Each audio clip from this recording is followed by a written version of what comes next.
Good evening student, मैं Alpana Singh exam coach के online YouTube channel पे आपका वेलकम करती हूँ। आइए देखते हैं सीडीपी में सीटेट में जो क्वेश्चन पेपर में सीडीपी आती है आपकी, वो कैसे आप सीडीपी की जड़ी बूटी को कैसे 2 मिनट में आप सीखेंगे कि कहाँ से कितने नंबर के प्रश्न आते हैं। और आपके पास अगर टाइम कम बचता है, कम टाइम निकाल पाते हैं पढ़ने के लिए, फिर भी आपको 100% सफलता दिलाने का एक अचूक मंत्र है जिसके द्वारा आप सीडीपी चुटकियों में सीख सकते हैं। तो देखते हैं, देखिए दिया गया है सीटेट एग्जाम के सीडीपी में आपको इंपॉर्टेंट टॉपिक जो आपको 100% सफलता दिलाएगा। आइए देखते हैं, उस पर चर्चा करते हैं, डिस्कशन करते हैं।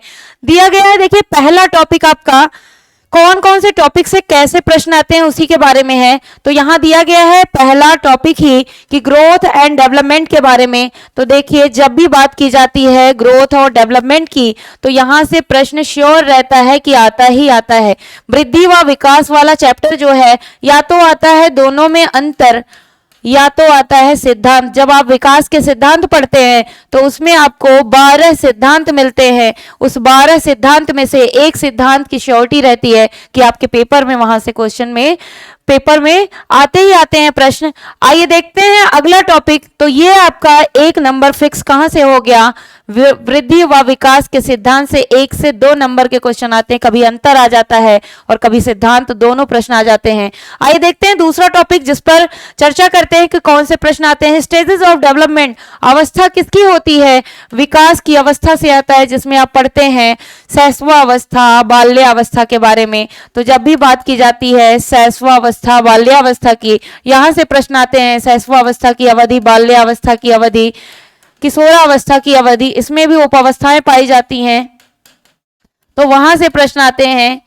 आइए देखते हैं तीसरा टॉपिक हमारा क्या है, हेरिडिटी एंड एनवायरनमेंट। तो यहां से भी देखिए 1 नंबर का क्वेश्चन बनता है। यहां से आपके 1 से 2 नंबर के प्रश्न आते हैं, यहां से आपका 1 नंबर का प्रश्न आता है।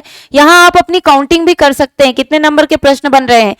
देखिए तीसरा क्या है आपका, वंशानुक्रम वातावरण यानी कि हेरिडिटी एंड एनवायरनमेंट से क्वेश्चन बनते हैं। तो जब भी बात की जाती है हेरिडिटी की, तो दिया जाता है सीटेट के पेपर में, देखिए वंशानुक्रम को बोला जाता है प्रकृति और वातावरण को बोला जाता है पोषण।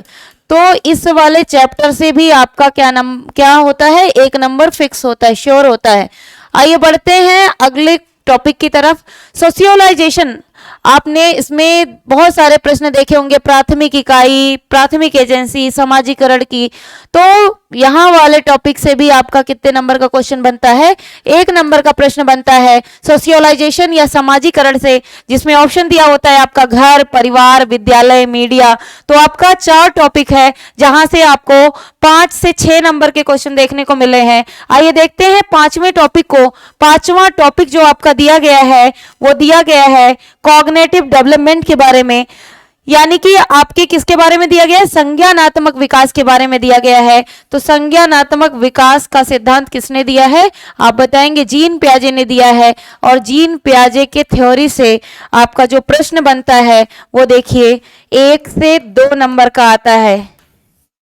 अगला दिया गया मोरल डेवलपमेंट, नैतिक विकास का सिद्धांत। यहां से भी आपका 1 से 2 नंबर का प्रश्न आता है। और अगर पूछेगा कि किसने दिया है, आप बताएंगे कोहल वर्ग ने।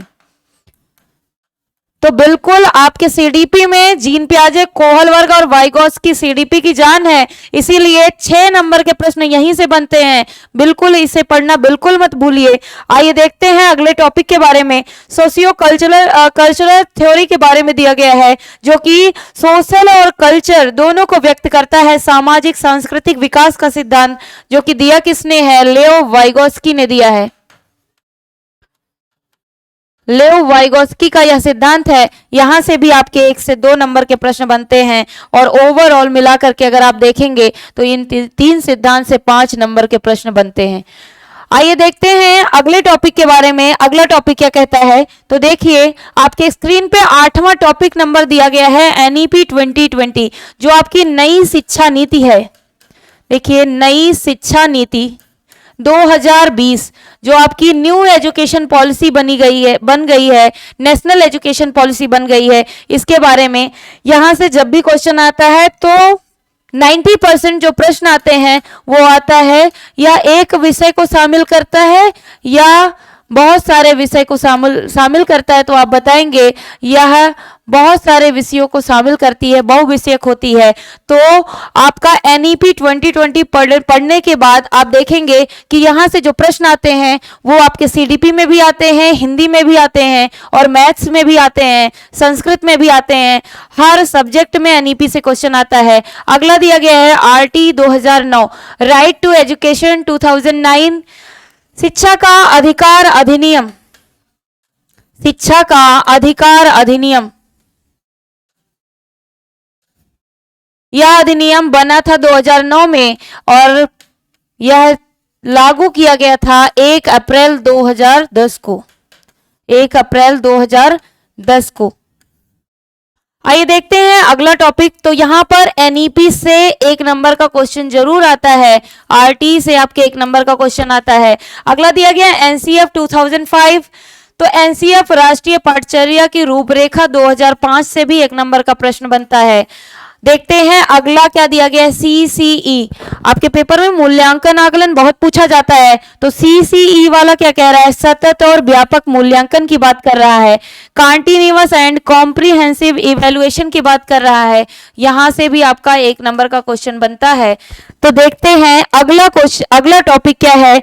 टॉपिक नंबर 11 दिया गया है आपका समावेशी शिक्षा। तो जब भी बात की जाती है समावेशी शिक्षा की, यहां से बनता है कि अंधे बालक को समावेशित किया जाए, वंचित बालक को समावेशित किया जाए, विकलांग बालक का समावेशन किया जाए। तो देखिए दिया गया है समावेशी शिक्षा के बारे में। तो जब भी बात की जाएगी समावेशी शिक्षा की, आप बताएंगे यहाँ पर 1 से 2 नंबर के प्रश्न बनते ही बनते हैं।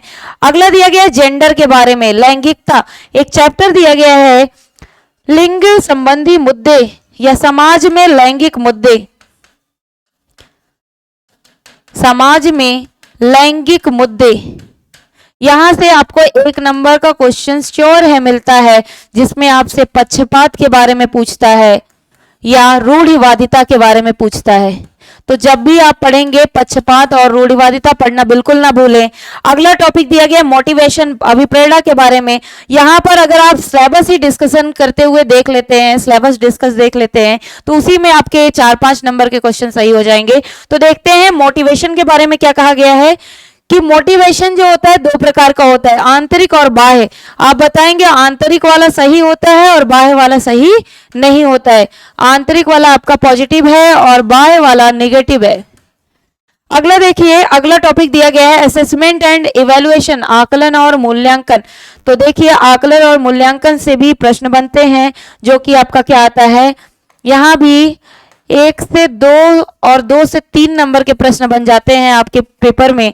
तो आइए देखते हैं अगले टॉपिक पे कि अगला टॉपिक क्या आता है आपके पेपर में। आपके स्क्रीन पे है आपका टॉपिक नंबर 15 दिया गया है, जहां से क्वेश्चन पुटअप होते हैं। तो दिया गया है लर्निंग डिसेबिलिटीज, यानी कि सीखने की अयोग्यता, जिसे कहते हैं अधिगम निर्योग्यता भी। यहां देखिए अधिगम निर्योग्यता या अधिगम आसक्तता भी बोलते हैं, जिसमें आपसे प्रश्न किए जाते हैं डिस्लेक्सिया, अलेक्सिया, डिफेजिया, डिस्कैलकुलिया के बारे में। तो ये वाला भी टॉपिक आपके पेपर में 1 नंबर का श्योर है आता है। अब वो सीडीपी में आएगा, मैथ में आएगा, संस्कृत में आएगा, हिंदी में आएगा, कहीं भी पूछा जा सकता है। अगला देखिए टॉपिक दिया गया है मल्टी डायमेंशनल इंटेलिजेंस, यानी कि बहुआयामी बौद्धिकता, जो कि गार्डनर जी की है। इसमें आपको 9 प्रकार मिलते हैं, उस 9 में से 1 प्रकार जरूर है पूछा जाता है।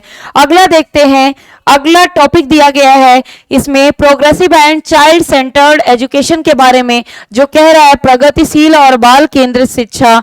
यहां से भी आपका 1 नंबर का क्वेश्चन आता है। और मैक्सिमम जब आप देखते हैं क्वेश्चन नंबर 10 पर पहुंचते हैं, तो आपको वहां पर मिल जाती है बाल केंद्रित और प्रगतिशील शिक्षा के बारे में प्रश्न। अगला दिया गया है मोटर स्किल्स, यानी कि गतिक कौशल के बारे में। तो देखिए गतिक कौशल से भी 1 नंबर का प्रश्न जरूर है आता है।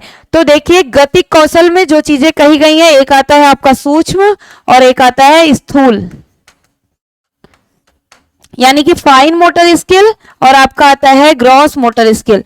इन दोनों टॉपिक में से कोई एक टॉपिक से 1 नंबर का क्वेश्चन जरूर है आता है। आइए देखते हैं कितने नंबर पे आपने डिस्कशन किया है। देखिए, जब आप पहले टॉपिक से देखिए, 2 नंबर का क्वेश्चन यहां से बनता है, 3, 4, 5 और यहां पर 2 7 नंबर हो गए, 9 नंबर 6 नंबर पॉइंट हो गया, 11 नंबर 7 नंबर तक हो गया। आइए देखते हैं, नंबर्स को काउंट करते हैं। 12, यहाँ पर 13 नंबर हो गया आरटी से, एनसीएफ से आपका 14 नंबर हो गया, समावेशी शिक्षा से आपका 15 नंबर हो गया और जेंडर से आपका 16 नंबर हो गया, मोटिवेशन से आपका 17 नंबर हो गया, असेसमेंट वाले से आपका 18 नंबर हो गया। आइए देखते हैं अगले टॉपिक को। यहां से आपका 19 नंबर हो गया, ये आपका 20 नंबर हो गया, ये आपका 21 नंबर हो गया और ये आपका 22 नंबर हो गया। बाकी जो बचते हैं आपके 8 क्वेश्चंस, वो आपकी आती है पेडागोजी,